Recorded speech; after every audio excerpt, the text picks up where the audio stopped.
Salut, salut, me revoilà. J'ai eu envie aujourd'hui de partager un petit tirage et puis je voulais juste vous parler d'un bouquin que je me suis acheté hier qui s'appelle Si la vie te donne des citrons, fais-en une tarte meringue. J'ai adoré le titre de ce bouquin. Pourquoi? Parce qu'en fait, il fait un peu écho avec ce que je vis en ce moment.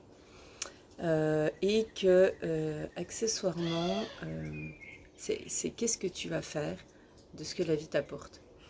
Est-ce que tu vas subir ce qui arrive ou est-ce que tu vas essayer de rebondir et d'en faire des forces? Voilà. Donc du coup, voilà, le titre était très parlant pour moi, donc je voulais juste vous en parler. Je l'ai démarré hier, voilà, je le trouve déjà chouette, je dois déjà être au 7 ou 8e chapitre. En très peu de temps, il se lit super facilement. Mais voilà, voilà, c'était le petit clin d'œil du jour sur cette petite gratitude que la vie m'a offert hier. On partage des cartes. Aujourd'hui, c'est l'Égypte qui va nous parler. Du coup, je sors les deux jeux parce que j'en avais deux à prendre. Et puis on va aller regarder ce que ça nous raconte.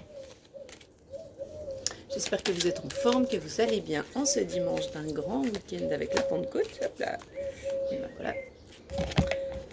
Alors, qu'est-ce que nous avons?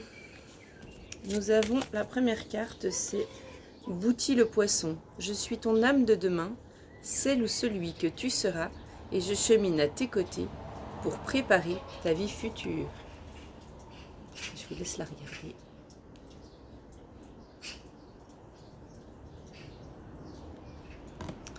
Donc voilà, Bouti le poisson. Et puis là, on a la carte 21 qui s'appelle Mine, fertilité et création, avec le beau bleu électrique que j'adore. D'ailleurs, toutes mes cartes sont bleues ce matin. Et puis la carte de Selket, la carte 36, qui invoque une protection magique. Alors, est-ce que ça vous inspire quelque chose, ces cartes? Pour moi, alors je sais pas comment vous êtes par rapport à ça, mais en tout cas, moi j'ai décidé de reconnecter à ma créativité.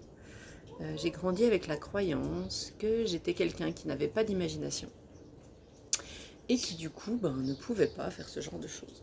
La créativité, qu'est-ce que c'est? C'est pas uniquement l'art et des trucs super beaux, super originaux, une personnalité unique, tout ça. En fait, au-delà de tous ces schémas, effectivement, on a tous notre personnalité. Mais c'est en fait, qu'est-ce que tu vas faire? D'ailleurs, rappel à ça, quand tu es persuadé que tu n'as pas de créativité, tu vas avoir l'impression que c'est même pas la peine d'essayer. Alors qu'en fait, quand tu vas un peu au-delà et que tu essayes juste de laisser ton âme parler, en tout cas que tu laisses ton corps s'exprimer, que ce soit en dansant tout seul dans ta salle à manger, que ce soit avec un crayon et une feuille, ou en écrivant quelque chose, ou peu importe, en faisant des gâteaux, des pâtisseries, en faisant manger, en faisant plein de manières de créer, en fait, de jouer avec les enfants, de te reconnecter à la nature et d'aller voir, tiens, qu'est-ce que ça m'inspire, qu'est-ce que j'ai envie de faire avec ça. Et peut-être juste d'aller accepter que ça peut être différent pour toi que ce que tu as appris. Alors là, il se passe un truc bizarre, c'est que d'un coup, la créativité se manifeste. C'est-à-dire que même si tu es quelqu'un que tu as longtemps considéré comme non créatif, on a tous en nous une part d'imagination, d'inventivité. Et on a beau se dire non, mais moi, laisse tomber, ça marche jamais, de toute façon je suis trop nulle, ce que je fais c'est trop moche. On s'en fout. On n'a pas besoin de résultats 100% parfaits ou impeccables, on a juste besoin que ton corps et ton âme puissent s'exprimer et jouer. Donc même si c'est moche et que tu as l'impression que ça ressemble à rien ou que ça sert à rien, fais-le. Dessine, autorise-toi, j'en sais rien, autorise-toi ce qui vient pour toi. Quelque chose que tu fais mais sans même t'en rendre compte en fait. Il y a des choses que tu vas faire peut-être une fois par semaine, peut-être tous les jours. Puis tu te dis ouais mais ça c'est facile parce que c'est naturel chez moi. Eh ben écoute, va voir ce que ta créativité elle a à voir là-dedans et en quoi tu peux créer et développer ça.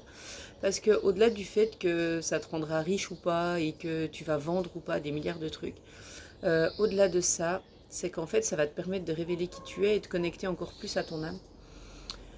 et donc de te connecter à toi. Voilà, donc pour moi, toutes ces cartes-là, fertilité et création, c'est aussi ça, c'est aussi donner naissance à tes envies, à tes projets, à tes idées qui doivent être mises dans la matière, parce que si tu y penses, c'est que c'est faisable. La carte de la protection magique, c'est que pour moi, peu importe ce que tu vas faire, lancer, créer, et ben en fait, ça se passera bien. Et que tu es protégé là-dedans, dans ces processus de t'autoriser à être qui tu es pleinement. Et que en fait, pour pouvoir avoir la vie de rêve que tu mérites, et ben en fait, il est indispensable d'aller se connecter à cette partie-là de toi aussi. Et de t'autoriser à être toi. Donc voilà, tu vois, on te dit bien que ton âme de demain sera celle que tu vas devenir, en tout cas pour ta vie future, c'est toi qui vas la préparer et que t'es aidé à ça aujourd'hui. Donc ben, mets en place ce qui te parle et puis bah, kiffe parce que c'est juste génial. Donc voilà, je te souhaite une belle découverte de toi, de tes talents et de ce que tu sais pas encore que tu es capable de faire. Et en tout cas, je te pousse vraiment à te réaliser. Je te souhaite une super journée. Je t'embrasse, à bientôt.